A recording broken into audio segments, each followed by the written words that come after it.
The night I called a man I was terrified of to save me from a man I used to love. I was sitting on the bathroom floor of my own apartment with the door locked and my hands shaking so bad I could barely type his name in my contacts. That's not how I planned my Tuesday. His name was Calloway, Roman Calloway. I'd worked for him for 2 years as his personal nurse at the private medical clinic his company kept on retainer for executives, the kind of setup where billionaires don't go to hospitals, hospitals come to them.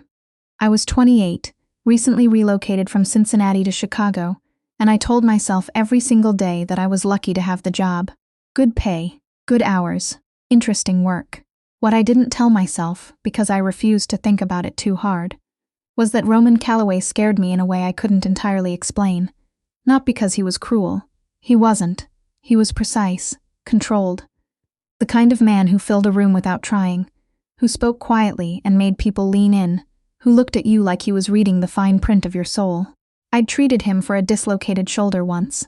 He'd been calm the entire time, barely flinched. And when I finished wrapping it, he looked at me and said, "You're good at this." Just that. But the way he said it made me feel like I'd passed some kind of test I didn't know I was taking. I kept my distance. Professional. Eyes down when they needed to be. I was very good at keeping my distance from the wrong people, actually. Except for one. His name was Preston. Preston Wiley. I'd been with him for 3 years, met him at a mutual friend's birthday party in Cincinnati, fell for him fast because he was funny and charming. And he looked at me like I was the most interesting person in the room. Back then I thought that was love. I understand now it was just a technique.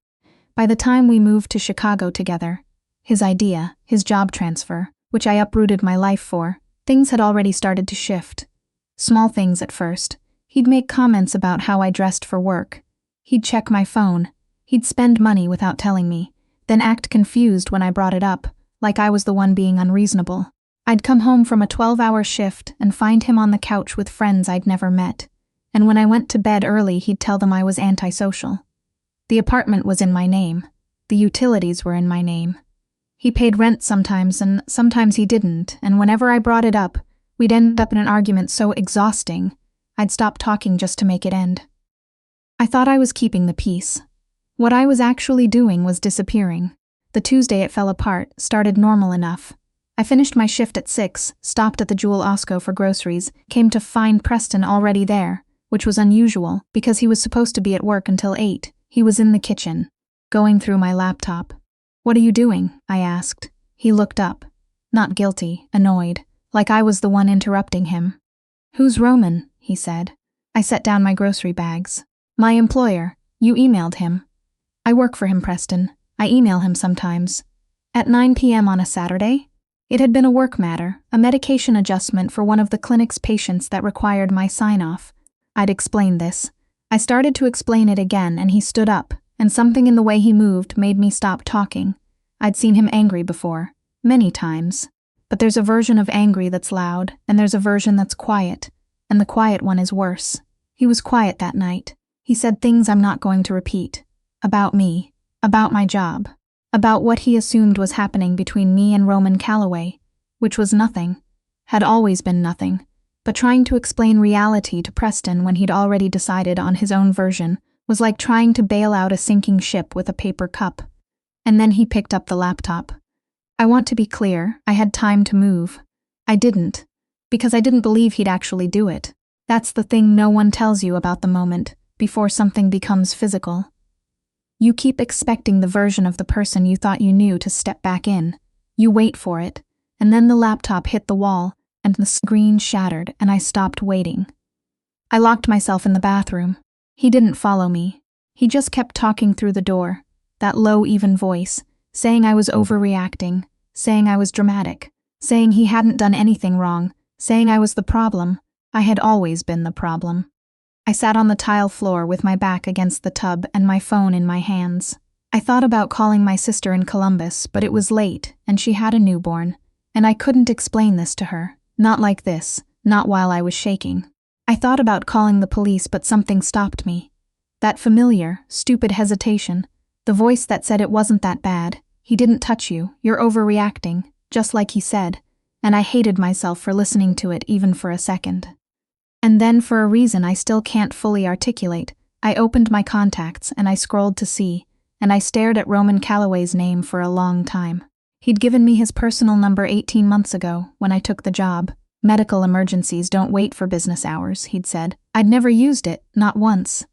It felt like a door you weren't supposed to open.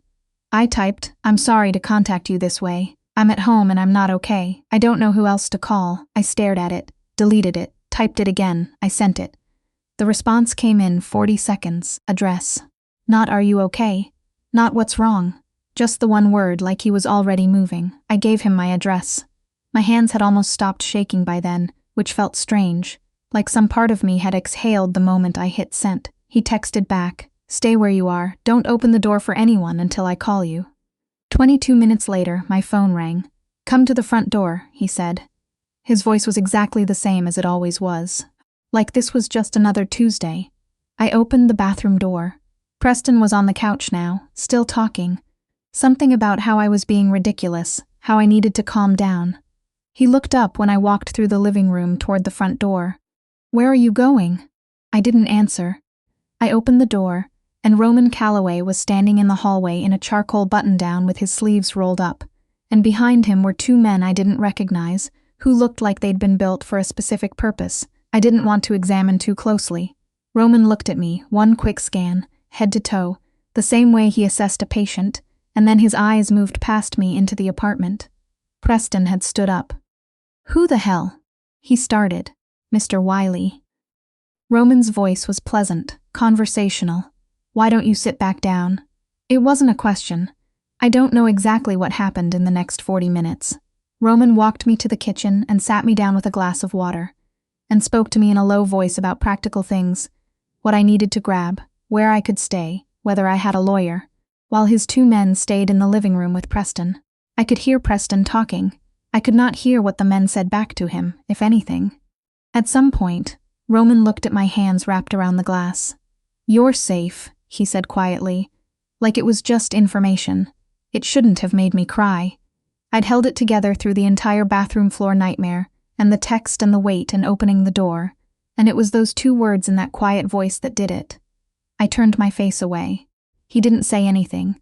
He didn't tell me it was okay or not to cry, or any of the things people say when they're uncomfortable with someone else's emotions. He just waited. When I'd pulled myself back together, he said, "Do you have somewhere to go tonight?" I thought about it. My coworker, Teresa, lives in Wicker Park. She's offered before. Call her. I did. Teresa answered on the second ring and said, "I'll have the couch made up in 20 minutes, with 0 questions asked, which is why she's been my best friend ever since." Roman drove me himself. One of the other men drove Preston.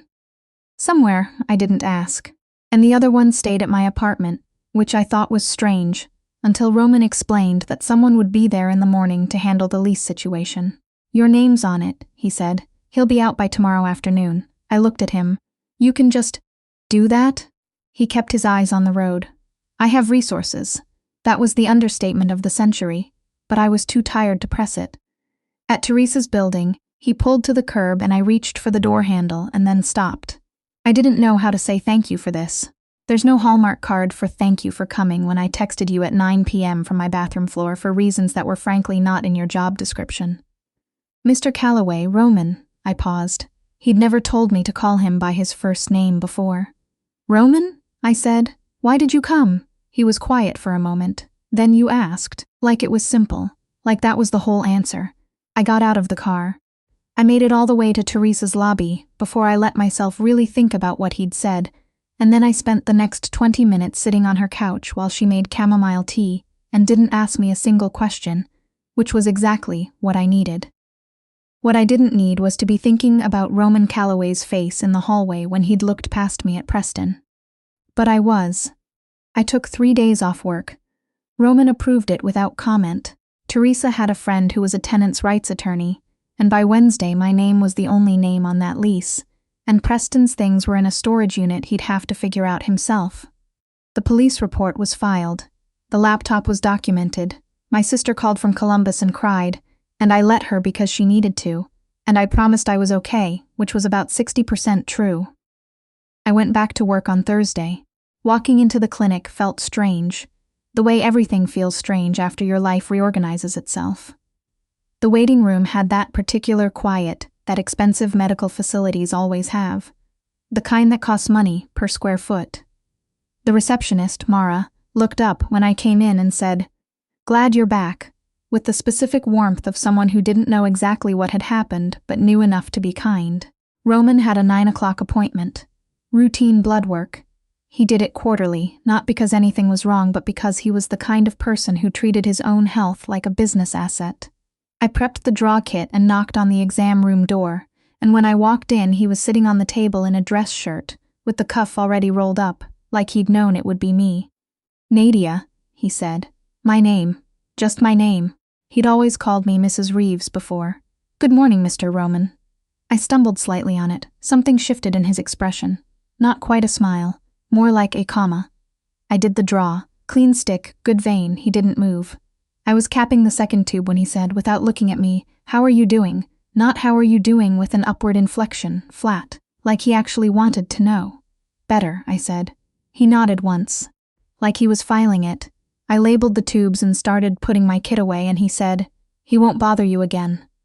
I went still. "Preston," he said, because apparently he'd seen my face. I turned around. "What does that mean?" "It means he has reasons to be elsewhere now." I wanted to ask what that meant exactly. I was also reasonably certain I didn't want to know exactly what it meant. So I asked the question I actually needed answered. "Is he safe?" Roman looked at me for a moment. "Yes." I believed him, which surprised me a little. "Okay," I said. And then, because I meant it and he deserved to hear it, "Thank you." He looked down at his shirt cuff, smoothing it back into place with the particular care of a man who never did anything sloppily. "Don't thank me," he said. "I'm going to anyway." That comma-shaped almost smile again. "Noted, Reeves." I went back to work. 3 weeks passed. Then 6. The lease situation resolved itself. The police report went where police reports go. And Preston became someone I used to know instead of someone I had to think about. I started running in the mornings again. Something I'd stopped doing after he moved in, because he'd made enough comments about it, that it stopped feeling worth the fight. Getting that back felt like finding a room in your house you'd forgotten existed. I noticed things about Roman that I hadn't let myself notice before, that he remembered details. I mentioned offhand once that I'd grown up watching old movies with my grandmother on Sunday afternoons, and 2 weeks later there was a note on my desk that said, "TCM is running Rear Window Saturday at 8. Thought you might want to know." No signature. It was his handwriting. I recognized it from patient charts. I noticed that he asked me questions in a way that felt like actual curiosity, not small talk, not "how was your weekend," but "you mentioned Cincinnati, do you miss it?" And he'd wait for the real answer, not the polite one. I noticed that when I was in the room, he tracked me. Not in a way that felt threatening, more like the way you track something you're paying attention to. I told Teresa about this one night over takeout. "He's into you," she said immediately, with the confidence of someone who has never once doubted her own read of a situation. "He's my employer. Those two things aren't mutually exclusive. He runs a..." I paused. I'd been about to say criminal organization, which I had no proof of and was possibly none of my business. Teresa pointed a chopstick at me. "What does he run?" "Holdings," I said carefully. "He has a lot of holdings." "Uh-huh." I'd done some research after the night in the hallway. Not a lot. Just enough to understand why 2 men had appeared in my hallway within 20 minutes at 9 p.m. on a Tuesday, and why Preston had apparently decided Chicago was no longer a city he needed to live in. Roman Calloway was wealthy in a way that came with layers, and some of those layers had shadows, and the kind of quiet authority he had wasn't just from money. It went deeper than that. I should have been more unsettled by this than I was. I kept examining my reaction and finding something I didn't expect. I wasn't scared. I trusted him. Not because I was naive. I'd been naive about Preston and I knew what that felt like. And this was different. Roman had shown me who he was in the hallway that night, and it was someone who came when you called, who handled things without making you feel small, who sat with you in a kitchen while you shook and told you that you were safe and waited while you cried. That was who he was. Whatever else was true was also true, but that was who he was. It still took me 2 more months to do anything about it. It was a Saturday late afternoon, and I'd come into the clinic to pick up a patient file I'd forgotten. Roman was there, which he sometimes was on weekends. He worked the way he did everything else, without apparent boundaries. He was in his office and the door was open, and he looked up when he heard me in the hallway. "You don't have to be here on a Saturday," he said. "I forgot the Marchetti file. It's on my desk, actually. I was reviewing it." He paused. "Come in." I went in. He handed me the file and I was turning to leave when he said, "Have you eaten?" I turned back. "I was going to on the way home. There's a place 2 blocks from here that does a decent crab bisque, if you haven't been." I looked at him. He looked at me. The offer sat there between us, neutral and patient, not pushing. "Is this?" I started. "Yes," he said, before I finished the sentence. I laughed, a little, despite myself. "You don't know what I was going to ask. You were going to ask if this is what it looks like." He closed the folder on his desk. "It is." I thought about everything I knew and everything I didn't know, and the night on the bathroom floor and the 2 words in the kitchen and the note about Rear Window and the way he tracked me in a room. "Okay," I said, "but I'm telling you up front, I'm not fully healed yet. I'm still working on things." He stood up. "I know. I don't want to be rushed. I know that too." "Then okay," I said. "Crab bisque." It wasn't dramatic. It wasn't a grand gesture. It was a Saturday afternoon, and a walk 2 blocks in the October air, and a corner table in a quiet restaurant, and the first time in 3 years that I talked to a man over food, and felt genuinely like myself the entire time. He called me Nadia when he was asking me questions. He called me Reeves when he was saying something he found amusing. I noticed this. I didn't say anything about it yet. We were careful. He was careful with me in a way that felt deliberate. Like he'd understood, from that first night, that I wasn't something to be moved quickly. He didn't crowd me. He didn't show up places uninvited. He asked before he assumed. But he was also present in ways that accumulated. Coffee appeared on my desk some mornings with a note. Not every morning, just sometimes, and the randomness of it was somehow more meaningful than a routine would have been. He started texting me things unrelated to work. A news article about a Cincinnati Reds trade that he knew I'd find interesting because I'd mentioned my dad was a fan. A terrible medical drama recommendation because I'd complained once about how inaccurate they always are. Small things, consistent things. One night in November, about 2 months in, I was walking to my car from Teresa's place and I had that feeling, the particular prickling at the back of your neck that your body produces before your brain catches up. I turned around. There was a man sitting in a parked car across the street. I recognized him. It was one of Preston's friends, a guy named Garrett who I'd always made me uncomfortable, and he was looking directly at me. I kept walking, got in my car, locked the doors, and then I sat there for a second, and I thought about what I would have done 6 months ago. Whether I would have talked myself out of it, whether I would have decided I was imagining things, whether I would have sat with that uncomfortable feeling and done nothing, because doing something felt like too much. I called Roman. He picked up on the first ring. "Nadia, I might be overreacting," I said, "but there's a man parked outside Teresa's building and I don't have a good feeling about it." "What kind of car?" I told him. He asked for the cross streets. "Then go directly home. Don't stop anywhere. I'll call you when it's handled.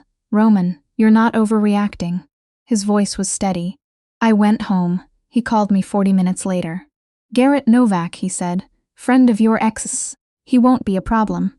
Did you?" I stopped myself. He was encouraged to reconsider his choices, Roman said. "That's all." I exhaled. "Thank you."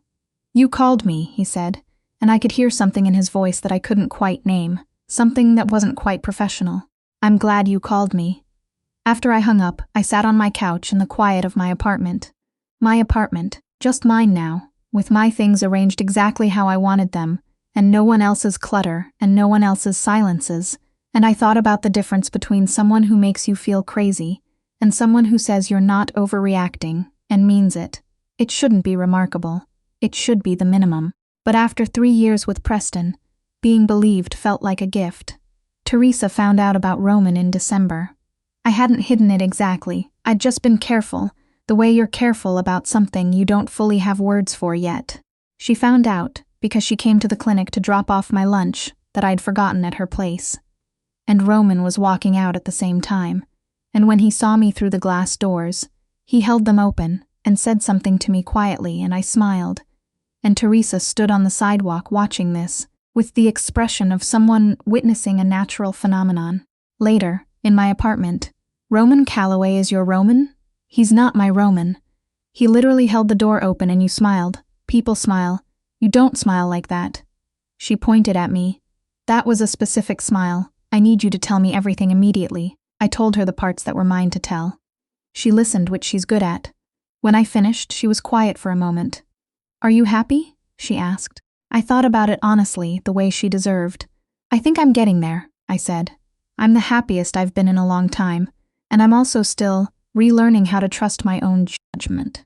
Both things are true. She nodded. Does he know that? Yes. And he's okay with it. He doesn't just say he's okay with it. He acts like he's okay with it. There's a difference. Teresa considered this with the gravity it deserved. Okay, she said. I think I need to meet him. She met him the following week for approximately 6 minutes outside a restaurant, and afterwards she texted me. He's terrifying and clearly obsessed with you, and I fully approve. I texted back. Please don't say that to his face. Already sent him a LinkedIn request. I did not verify whether this was a joke. January was hard in a way I hadn't expected. Not because of Roman or Preston or anything external. It was internal. The holidays had been fine, actually more than fine, and then January arrived with its gray skies and short days, and I woke up one Sunday morning and just felt the weight of everything that had happened. Not dramatically, just heavily. The way grief sometimes shows up late, after you've been so busy surviving that you forgot to feel it. I canceled plans that afternoon, and I lay in my apartment and I let myself feel it. The lost time. The version of myself I'd been at the end of those 3 years. Quieter, smaller, so accustomed to bracing for impact that I didn't know how to stand up straight anymore. The things I'd told myself were my fault. The ways I'd disappeared to keep the peace. Roman texted at some point in the early evening. Just, how's your Sunday? And I told him the truth. Not great. Having a hard day. Not anything specific. Just processing, I think. The response took a few minutes. Then, do you want company or do you want to be alone? I looked at that for a long moment. 3 years ago, I need to be alone would have become a fight.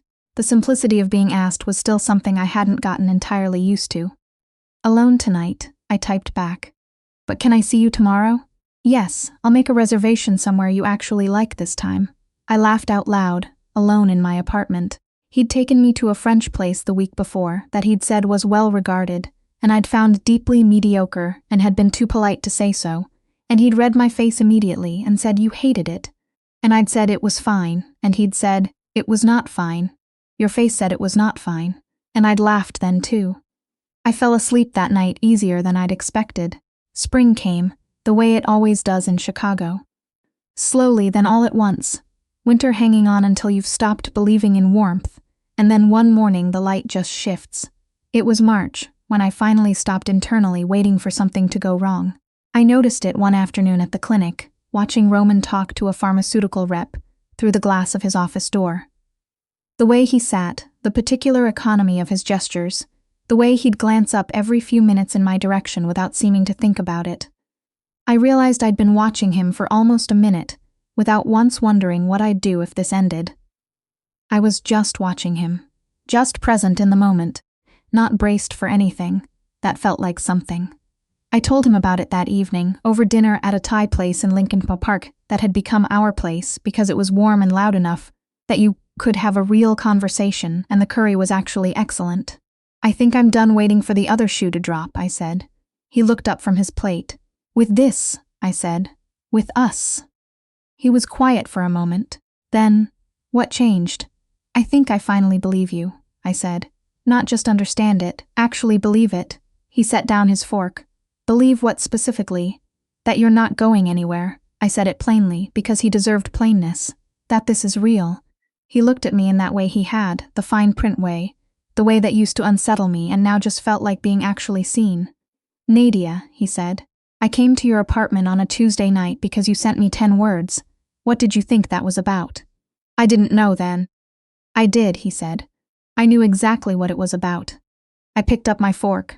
My chest felt warm in a way that had nothing to do with the curry. You could have said something sooner, I said. You weren't ready sooner. How did you know when I was ready? He almost smiled. You're I shook my head. I was smiling too. That's an incredibly arrogant answer. It's also accurate. It was. It was completely accurate, and we both knew it. We walked back through Lincoln Park after dinner, the March air still cold enough to see your breath, but with that first edge of something softer underneath it. He reached for my hand at some point, just took it, straightforward, like it was the obvious thing to do, and I let him, and we walked the rest of the way like that without talking much. At the corner where we split toward our respective cars, he stopped and faced me. "I need to tell you something," he said.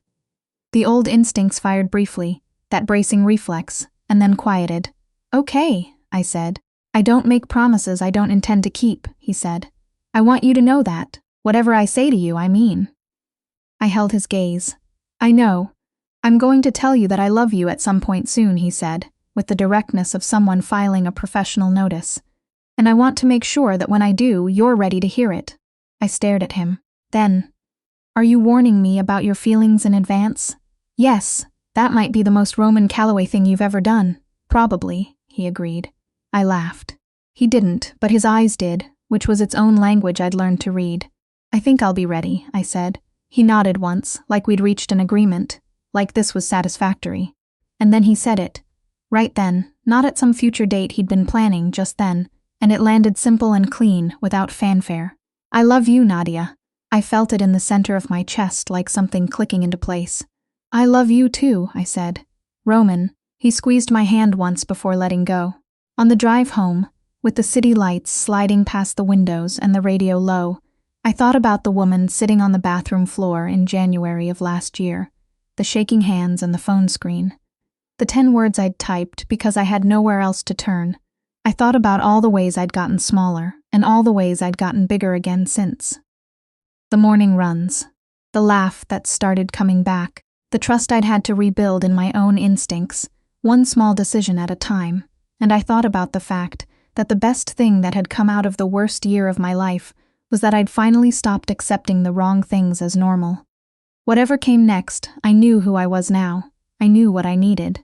And for the first time in a long time, I trusted myself to protect that. Not because someone else was there to do it for me, but because I finally believed I was worth protecting. The lights on Lakeshore Drive were gold in the March dark. I turned up the radio and drove home,